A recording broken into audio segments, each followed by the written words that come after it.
35-6 Crossbred bred sow. She's a collusion affirmed B52 Rusty, bred to Jericho due the 4th of January.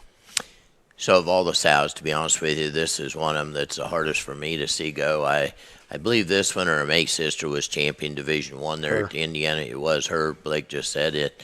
Indiana State Fair. Stupid big-legged as a fresh hog.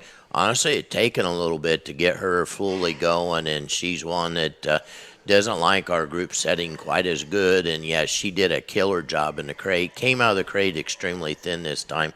That affirmed B52 Rusty sow is one that Blake picked up as a gilt, and literally that was one of the heaviest milkers that we've ever had here at Chalmers, Indiana, is her grandmother.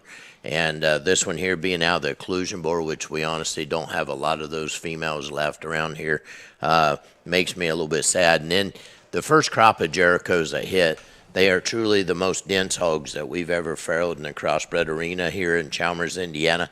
I expect this litter here to be high value to somebody, some that you could potentially get high dollar gilts, high dollar boars, and potentially the bears that could win at any level. So this is one. She may be thin. She preg checked heavy when the vet put the probe on her as well. Even though she's a little bit of a thinner female, she did leave it in the crate.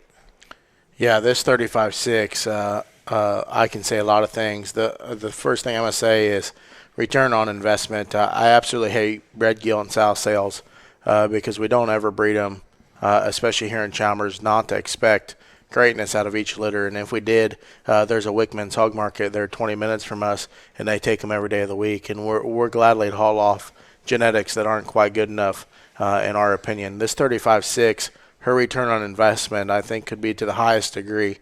Like Chris said, her ability to withstand our group settings here of 20 to 25 doesn't work very good, and that's honestly probably why she's in the bred sow sale, because at times she hasn't been given as fair of a chance as this one deserves. Genetically, on paper, Kate, 35-6 here is as good as you can get. Collusion was a dirty best man. Back on that affirmed sow. That affirmed sow would have had a class winner at Houston this time, a class winner at Expo, in the gilt deal for the Kennedy family. That gilt, Dre Cook race called Thumper, didn't get beat very often. That gilt that won her class at Expo, grabbed her a couple times on the North Carolina Jackpot Series. And then her mother, that affirmed sow, she won a loft for that Pharaoh boy. This sow here, she would have had the 270 litters this fall. That's just to mention, just in case one of those barrows become popular here later when it turns into springtime, because he was very, very good when he left here. Bred to Jericho, like my father said, absolutely lights out mating. This 35-6 will probably be the buy of the sale. I'd almost guarantee she generates every time you run her through the crate. She honestly just needs somebody that knows how to give him some love, because this one, when she bulks back up and gets fat again, you're not even going to know what you have.